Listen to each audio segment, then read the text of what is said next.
So you're getting a Cricut. What do you need to start off as a Cricut beginner? The first thing you want to check is if you've already ordered your Cricut online, did you get just the Cricut machine or did you go ahead and get the bundle? They do sell bundles sometimes that come with like a Cricut Mat and it comes with certain little supplies. So check that first and see. If you just ordered the Cricut, that's amazing. I did that too at the beginning. And now I'm going to tell you the other things you're going to want to have just to start off with your Cricut.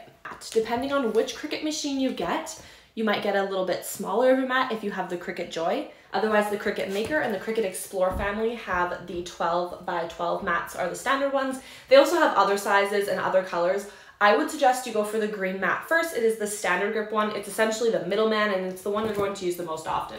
So if you're on a budget and you're just looking to start off, grab yourself a green Cricut mat if it's not already coming with your Cricut machine, like I mentioned at the beginning. Next thing you're gonna need are your Cricut tools. Now, there are the Cricut Basics beginner set. I believe it comes with 5 different tools. These are the ones you're going to use the most. The scissors, your weeding tool. It kind of looks like a dentist pick and it's to weed out the material that you've cut out.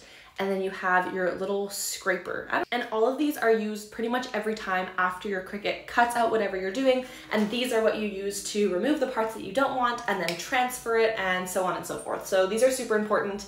You can buy like huge sets of them with like a whole cutting thing. I suggest you just get the basic set to start off with. I've used this for many years and I'm still using them now. This part is going to depend on what you're trying to make. I'm assuming if you're getting a Cricut, you're looking into making some type of vinyl projects. So I would suggest you go and pick up some vinyl. They come in rolls or in, for example, 12 by 12 little square sheets.